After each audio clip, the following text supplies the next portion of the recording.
Y bien, pues a continuación cedo la palabra a Julie para que nos haga esta aproximación específica en relación con lo que prevé el reglamento respecto a la supervisión humana y los sesgos en relación con los usos y los sistemas de inteligencia artificial de alto riesgo. Julie, gracias.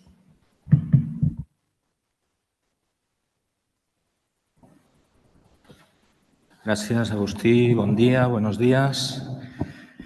Gracias por la invitación a estar hoy aquí. Y, bueno, me corresponde a mí, me han adjudicado hoy presentar brevemente lo que el Reglamento de Inteligencia Artificial de la Unión Europea señala sobre sesgos y supervisión humana. Sí, yo creo, de todas maneras, Petia, que había la previsión, hay una presentación. Yo iba a utilizar algunas slides de la presentación, pero como la presentación está a disposición de quien quiera tenerla, yo creo que pidiéndola a la organización no hay ningún problema. No voy a usar la presentación, Petia, gracias. Y como llevamos unos 10 minutos de retraso sobre el horario previsto, voy a intentar ser lo más conciso posible. Sesgos y supervisión en el reglamento. Bien, yo podría acabar rápidamente diciendo que la cuestión de los sesgos está prevista esencialmente en los artículos 10 y 15 del reglamento y la cuestión de la supervisión humana está en el artículo 14 del reglamento. Entonces me podría limitar a comentar un poco estos artículos y ya está. Es lo que voy a hacer, sin embargo, primero me gustaría contextualizar un poco el tema de los sesgos, que es quizás uno de los temas que ha tenido más atención, ¿no?, por parte de los especialistas, contextualizar en primer lugar y luego destacar que leyendo solo los artículos 10, 15 y 14, pues no tenemos una idea, creo, precisa sobre las cuestiones de sesgos y supervisión, porque esos artículos están conectados a su vez con otros, es precisa una interpretación sistemática y en algunos casos el reglamento implícitamente no dice nada sobre sesgos especialmente, pero, explícitamente no dice nada sobre sesgos, pero vamos a ver que implícitamente tiene otros artículos que se refieren a sesgos. Otra precisión al respecto es que cuando yo hable de sesgos, voy a hacer una mención naturalmente a sesgos en la inteligencia artificial, pero también voy a hacer una referencia que es mucho menos frecuente a la posible utilización con sistemas de inteligencia artificial o la posible influencia con sistemas de inteligencia artificial sobre sesgos cognitivos de los humanos. En el caso que a nosotros nos interesa, ciudadanos o usuarios de servicios públicos, y pensamos en la utilización de inteligencia artificial por administraciones públicas. Sé que puede sonar a algunas personas un poco exótico, pero existe ya un cuerpo muy importante de investigación y de problemas que han surgido en otros países sobre el tema de la manipulación de sesgos cognitivos con sistemas de inteligencia artificial. Dicho esto, paso brevemente a contextualizar la cuestión de los sesgos y de la supervisión humana. Bien, yo creo que no es necesario insistir sobre algo que ha llamado mucho la atención desde hace años.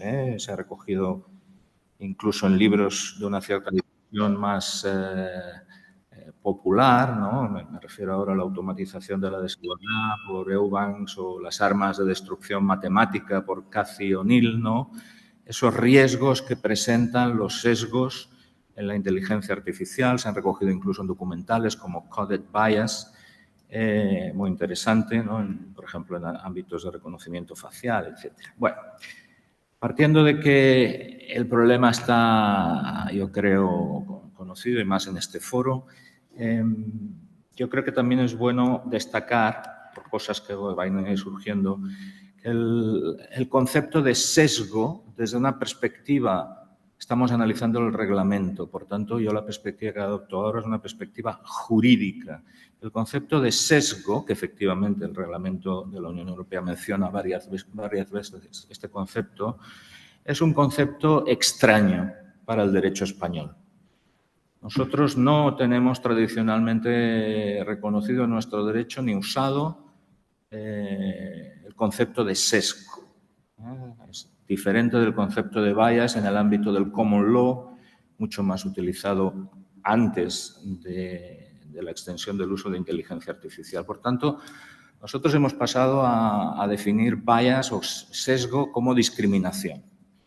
Sin embargo, yo creo que, siendo ello cierto, yo creo que el concepto es más amplio. Si queremos, luego en la conversación podemos entrar en ello. Bien, todos sabemos los posibles usos benéficos y estupendos de la inteligencia artificial, pero también la posibilidad de que se realicen discriminaciones o se refuercen discriminaciones históricas indeseables, ¿no? Sesgos pueden existir de diversos tipos. Pueden existir sesgos cognitivos de los programadores, olvidados frecuentemente. Pueden existir sesgos en los datos, estos sí son mencionados por el reglamento, y pueden existir también sesgos estadísticos. Y todos estos sesgos pueden ser conscientes o frecuentemente inconscientes. Los sesgos en el ámbito de la inteligencia artificial tienen varias puertas de entrada, como también sabemos, y no son siempre fáciles de detectar, especialmente los casos de sesgos que provocan discriminación indirecta. Los conceptos los damos por conocidos. Esencialmente, la concentración de los sesgos se produce en el ámbito de los datos, recogida y uso de datos, por un lado, y en el diseño de algoritmos. Bien. Teniendo en cuenta esto, yo quiero recordar la importancia de los sesgos cognitivos humanos que influyen en la inteligencia artificial, porque nos lo vamos a encontrar en el artículo 14 cuando yo luego lo comente. Es decir, los sesgos que entran o que, en fin, interfieren en la inteligencia artificial no vienen solo por el ámbito de los datos que se manejan. Vienen también por la intervención de humanos en todo el ciclo, en todo el ciclo de vida, diríamos, del desarrollo de la inteligencia artificial. Pueden haber sesgos cognitivos en los humanos que programan y en un futuro en los programas que programen, a su vez. Pueden haber sesgos cognitivos de los supervisores de la inteligencia artificial, luego volveremos sobre esto, y en su caso, si es que la figura es diferente, puede haber sesgos cognitivos en los decisores finales. Todo esto nos llevaría muy lejos. En mi presentación he puesto algunas pistas, sobre todo los trabajos de Daniel Kahneman, que recientemente falleció, desde la psicología cognitiva, el Nobel de Economía en el año 2002.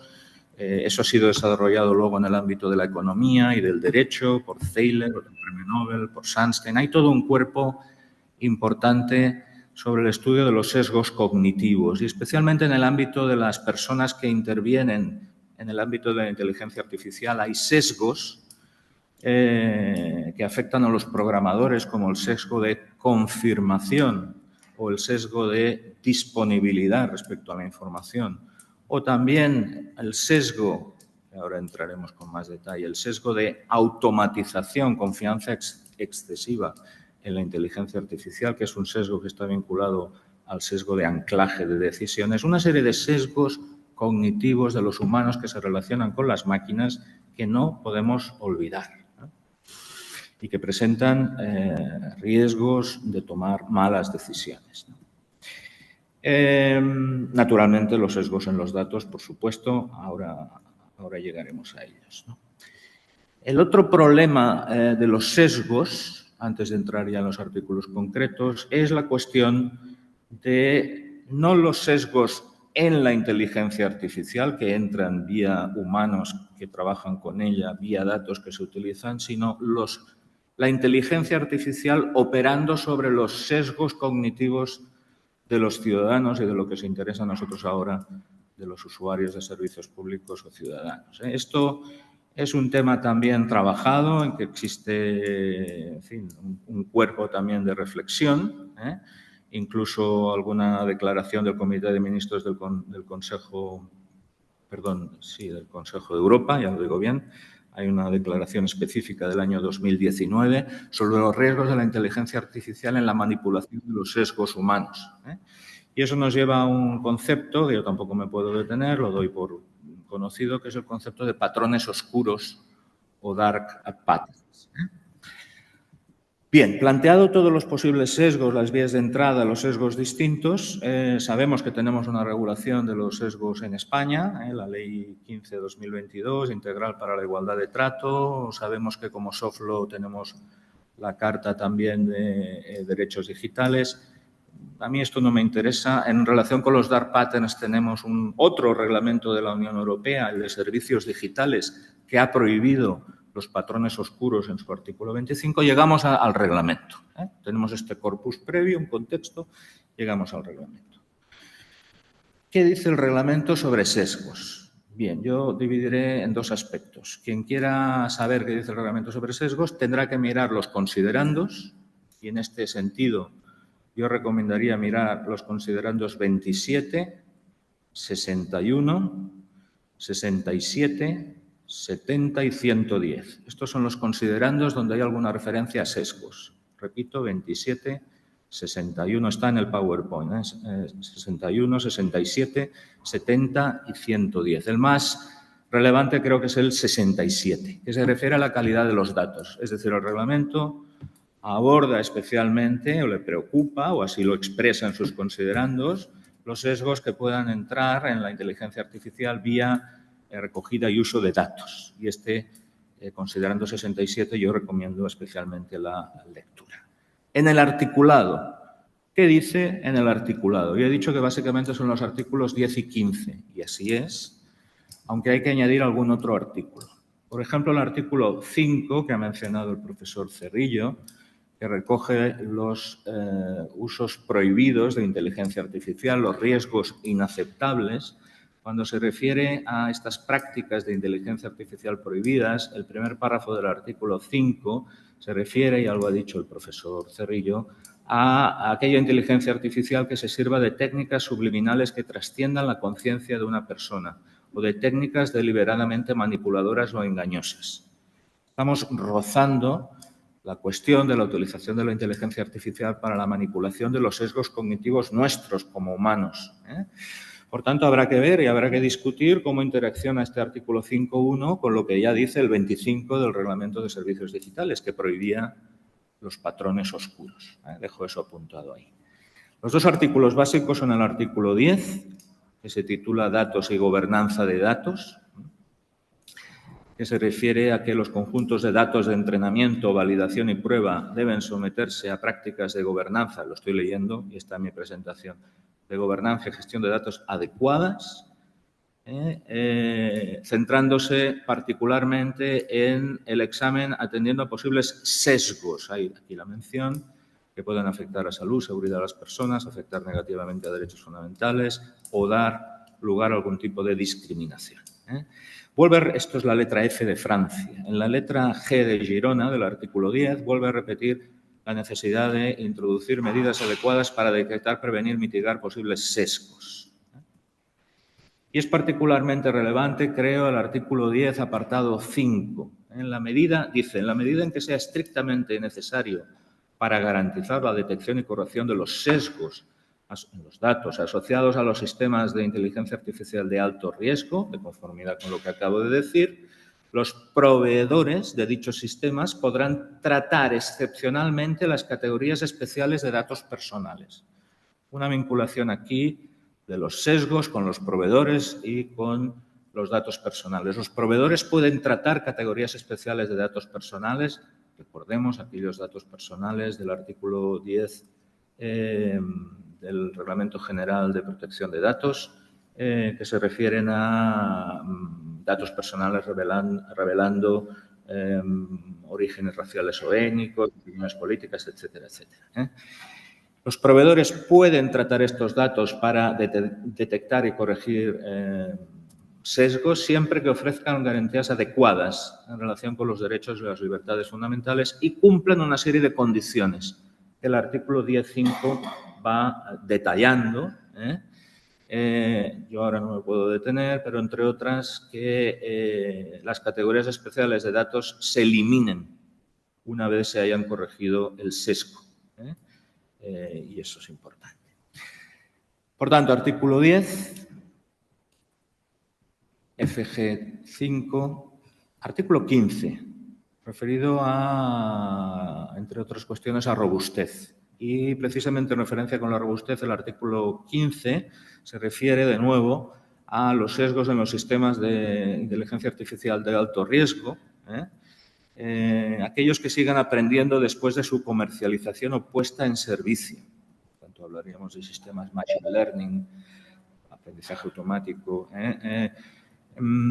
y un mandato de que se reduzca en la medida de lo posible el riesgo de que los resultados posiblemente sesgados influyan en los datos de entrada para futuras operaciones, bucles de retroalimentación, y que esos bucles posibles de retroalimentación, de generación de sesgos que dan lugar a resultados sesgados que se utilizan y dan lugar a otros resultados, una especie de pesadilla de retroalimentación, se aborden debidamente con medidas de mitigación adecuadas, ¿no? Y finalmente, hay una referencia en el anexo 11, perdida en la inmensidad, cada vez que vayamos leyendo el reglamento, anexo 11, documentación técnica, a que se refiere el artículo 53 respecto a modelos de uso de inteligencia, modelos de inteligencia artificial de uso general. Pues bien, en los modelos de inteligencia artificial de uso general, entre la información que deben presentar los proveedores de modelos de este tipo de inteligencia artificial, la documentación está en el artículo 53, incluirá como mínimo la siguiente información y entre esa información tiene que incluirse los métodos para detectar los sesgos identificables, coma, cuando proceda. Es esa especie de coletilla jurídica, ¿no? Cuando proceda, que nos deja un poco... Bien, lo dejamos para el debate. Está en mi presentación con más detalle, ¿no? Eso es todo lo que podemos hacer contra los sesgos y eso es todo lo que dice el Reglamento de Inteligencia Artificial en relación con los sesgos. Yo creo que eso no es todo lo que podemos hacer contra los sesgos y tampoco es todo lo que dice el Reglamento de Inteligencia Artificial. Algunas medidas están explicitadas en el reglamento, yo las he expuesto, pero otras están implícitas en el reglamento, ahora diré alguna cosa, y otras no están directamente explicitadas o difícilmente se pueden tener implícitas, pero están ahí y pueden ser utilizadas. Listo, porque no tengo más tiempo para otra cosa. Dado que los sesgos, una vía de entrada, una puerta de entrada de los sesgos es la interacción de los programadores y de los supervisores de los sistemas de inteligencia artificial, entonces es preciso entrenar a estos humanos, eso está muy olvidado, apenas se habla, entrenar a estos humanos para desesgarlo. Existen modos de aprendizaje y yo creo que las administraciones públicas deberían ya poner hilo en la aguja, como decimos en Cataluña, es decir, ponerse ya a pensar en ello. Formación para desesgar a personas que se relacionan con la inteligencia artificial, lo que se conoce como boosting o empowering en materia de sesgos cognitivos. Incluso la posibilidad de utilizar determinados nudges o acicates normativos para evitar posibles sesgos futuros en la inteligencia artificial. Segunda idea, naturalmente, los datos. Ya lo hemos visto, yo no insistiré. Tercera idea, se pueden utilizar sistemas informáticos, y existen ya algunos, para luchar contra los sesgos, con sus limitaciones, pero bueno, hay gente que lo sabrá mejor que yo, luego podemos entrar. Se puede utilizar también mecanismos de soft law para incluir medidas antisesgos. Y esto enlaza también con alguna regulación, diríamos, implícita en el reglamento. Y estoy pensando básicamente en los protocolos y en los códigos de buenas prácticas. En el reglamento de la Unión Europea, los protocolos están previstos en el artículo 56, parece que son impulsados por instituciones de la Unión Europea, mientras los códigos de conducta son voluntarios y están pensados para sistemas de inteligencia artificial que no sean de alto riesgo, ¿no? Porque estamos hablando todo el tiempo de sistemas de inteligencia artificial de alto riesgo, ¿no? La transparencia algorítmica también es importante y yo me gustaría llamar la atención sobre el artículo 86 y la explicabilidad obligatoria que prevé este artículo 86. La gobernanza adecuada, desde luego, es importante también, y es importante el procedimiento de recogida y entrenamiento de datos, el procedimiento de diseño de algoritmos, el procedimiento, en definitiva, que expresa el sistema de gestión de riesgos. Se ha mencionado aquí, artículo 9, y vinculado a esto, se ha mencionado aquí también, artículo 27e, la evaluación de impacto sobre derechos. Y precisamente el derecho a la igualdad puede ser uno de los derechos que específicamente se deba de tener en consecuencia, ¿no? Eso sí estaría implícito. Y lo que sí está también de un modo explícito, aunque ahora explicaré, y yo con esto termino, es la cuestión de la supervisión humana. La supervisión humana como un elemento de lucha, o no, ahora para el debate también, sobre los sesgos. Y voy a entrar ya, por tanto, en supervisión. Cada una de las cosas que he dicho daría para mucho tiempo. Entro en supervisión. Conocido Human in the Loop. ¿Qué relación tiene la supervisión con los sesgos? Bien, la supervisión en teoría permitiría detectar posibles sesgos en el sistema de inteligencia artificial, la supervisión humana, pero a su vez hay un problema y es que el humano que supervisa puede estar sesgado, ya lo he dicho, especialmente en este caso con el llamado sesgo de automatización. El reglamento, artículo 14, letra B de Barcelona, se refiere explícitamente al sesgo de automatización, posible sesgo de automatización del supervisor. Es decir, que si es importante formar y desesgar a los humanos que se relacionan con la inteligencia artificial, el supervisor en las administraciones públicas, la persona que supervise el funcionamiento de los sistemas de inteligencia artificial, debe recibir una formación específica sobre el sesgo de automatización, la confianza excesiva en los sistemas de inteligencia artificial. En el reglamento, el artículo 14 es el reglamento crucial sobre supervisión, pero tiene conexiones sistemáticas con muchos otros artículos. Yo mencionaría el 4, sobre el tema de alfabetización en inteligencia artificial, el 27, sobre las evaluaciones de impacto, los artículos referidos a las obligaciones de los proveedores, porque los proveedores deben incluir unas instrucciones y en las instrucciones tiene que venir unas guías para la utilización del sistema. Es decir, no nos podemos quedar solo con el artículo 14. Pero yo, para terminar, me quedo solo con el artículo 14 y, como tenía en una de mis slides, hago 5 preguntas, básicamente para también discutir. Me centro en el 14 y, bueno, también podríamos... Una pregunta para nuestra conversación es, cuando hablamos de supervisión humana, ¿de qué estamos hablando exactamente? ¿Cuántos tipos de supervisión humana hay y a qué nos estamos refiriendo? Porque, bueno, hay autores que entienden supervisión también la participación de ciudadanos interesados durante el ciclo de elaboración de los algoritmos. Bueno, eso puede ser discutible. Hay la supervisión durante el funcionamiento del sistema. Hay una supervisión posterior al funcionamiento del sistema que enlazaría con los recursos administrativos. ¿De qué estamos hablando? Bueno, yo esencialmente... hablo el artículo 14 no nos aclara, dice que la supervisión debe existir durante todo el ciclo de vida de uso del sistema de inteligencia artificial. Yo básicamente pienso, lo primero que me viene a la cabeza es el uso del sistema de inteligencia artificial. Y en ese sentido, el artículo 14 no lo tiene estructurado así, pero yo lo estructuro así a través de 4 ámbitos. Y con esto termino. ¿Para qué se vigila? ¿Quién vigila? ¿Cuándo se vigila? ¿Cómo se vigila? ¿Y con qué grado de, diríamos, minuciosidad o de diligencia se vigila? Voy por cada uno de ellos. ¿Para qué se vigila?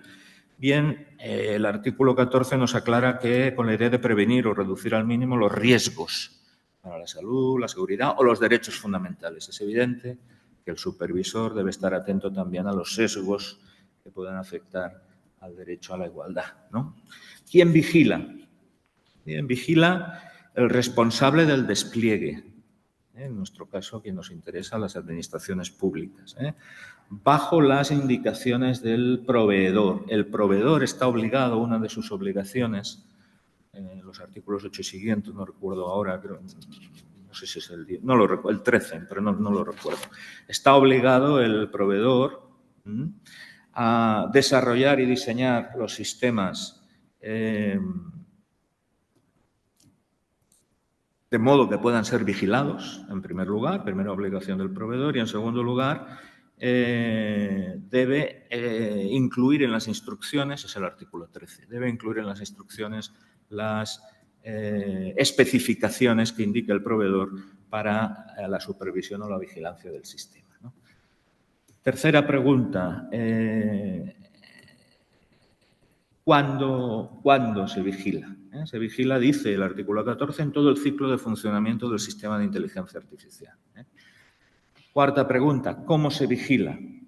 Bien, pues se vigila un poco, ya lo he dicho, ¿no? Conforme a las instrucciones de uso del proveedor.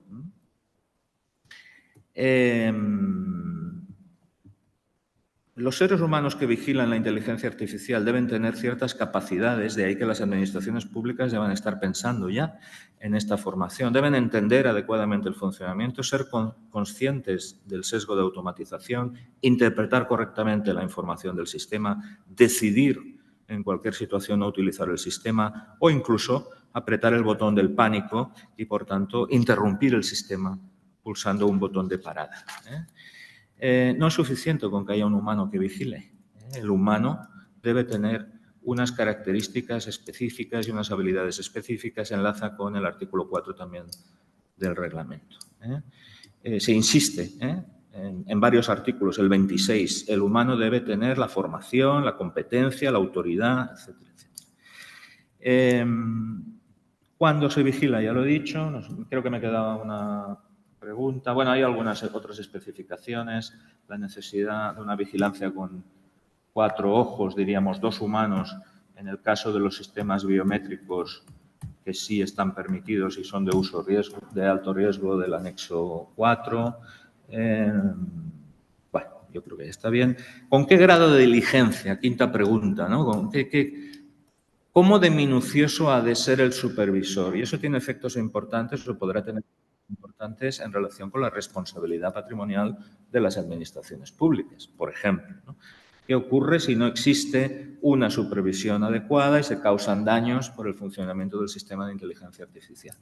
Bien, aquí estamos en un tema de estándar de conducta, ¿no?